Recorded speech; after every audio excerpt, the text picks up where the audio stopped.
喺未來我哋15規劃裏面咧，體育一定係會佔一個好重要嘅地位。大家未必知道，佢哋77%嘅開支咧，都係投入喺全民普及嘅體育上面。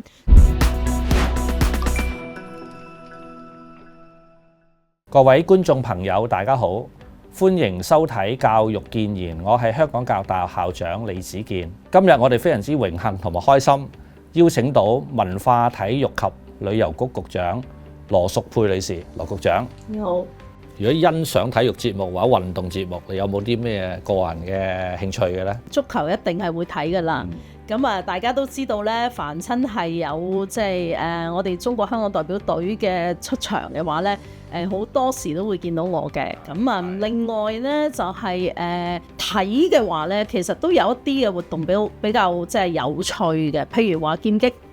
劍擊咧過去我哋比較少睇嘅。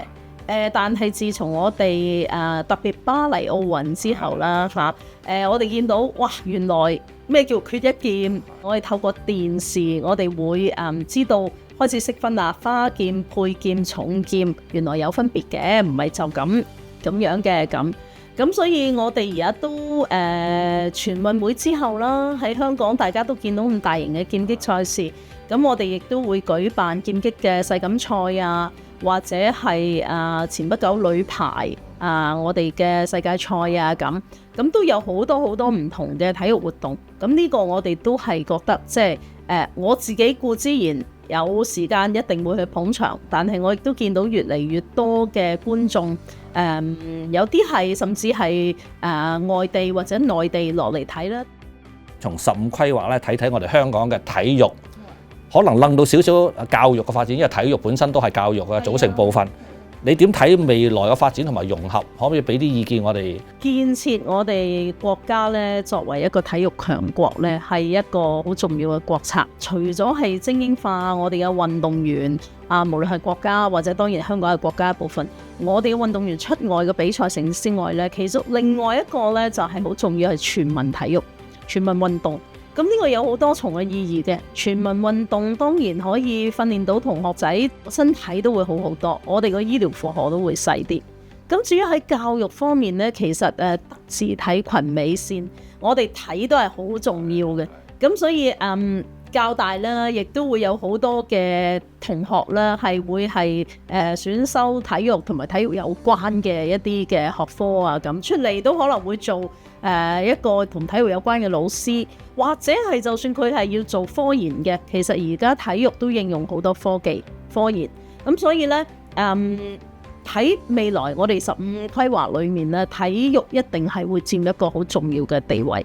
咁而事實上，我哋就算目前呢，每年康文署嗰個投入呢都係好大嘅，大家未必知道，佢哋77%嘅開支呢都係投入喺全民普及嘅體育上面。咁呢個包括係場館嘅管理建設啦，我哋安排好多嘅課程啦，我哋亦都開放俾大家去玩啦，我哋亦都主辦好多嘅活動啦，遲少少我哋會有可能全民運動日啊咁樣啦，咁都係希望鼓勵大家多做運動。咁另外呢，就其實呢個所謂77%嘅資源或開支呢，去到每年係講緊62億，唔係一個小數目，唔係一個小數目。咁我哋喺硬件嗰度亦都係建設緊啦。咁譬如話我哋有啟德體育園啦，我哋而家又將大球場重新定位，可以希望除咗足球之外呢，有其他嘅活動適合嘅話，我哋都可以擺喺度去做多啲。全民運動開始可能就係好細個或者喺學校度開始啦。咁大家知道而家我哋個課程都比較緊密嘅，點樣可以喺個校園裏面嘅體育嘅教學又好，或者個運動個風氣可以進一步可以推廣呢？咁其實呢，真係要睇教育融合嘅。國家有個政策嘅，就係希望呢小朋友們，特別係小學生呢，每日嗰個所謂綜合體育嘅時間唔好少過2個鐘。咁當然呢個都仲尚需努力，希望係2027年達標嘅，我理解。咁香港呢，就我諗暫時比較難做得到每日2個小時嘅，但係我諗起碼我哋或者從半個小時開始啊，喐下，其實兩節小息，如果佢喺下邊跑動下，其實都好好㗎啦。咁亦都有體育堂啦。我離開學校太耐，我唔知有一節數有幾多啦。但係體育堂緊要啦。但係我哋都支持好多呢，除咗係話學校喺每天或者每週嘅體育嘅課程嗰個時間之外呢，我哋其實亦都支持好多學界嘅賽事。我過去幾個月前呢，去新醫館可以坐幾千人，我就去睇我哋男子排球精英賽。我好記得嗰日係南拔萃對長天，咁係決賽嚟嘅。我個氣氛好好，非常好。咁亦都同學們呢，就算唔係落場打嗰啲呢，其實佢哋好熾熱地一齊打氣。咁其實佢打氣咁耐呢，一路咁啊揮嗰個棒，然之後嗌咁耐，企晒起身呢，其實你冇些少體能都好難做到。咁另外我哋都鼓勵大家呢參與，譬如話全國嘅學生運動會啊、青年運動會啊咁樣。因為國家好歡迎我哋參加嘅，其實只要我哋能夠派隊，好多時都好歡迎我哋參加。咁我哋會可以俾佢哋透過參與啦，提高下個水平啦，起碼攞下經驗。哇，原來咁大個賽事係點樣啦咁。我哋一個好主要嘅持份者去推動青少年體育活動，除咗學校之外呢，就係我哋地區裏面嘅學體會。我哋18區都有學體會。咁呢啲係全港95% 嘅學校呢，其實都會參加學體會嘅活動，係學體會嘅會員。咁我哋康文署亦都會有資助。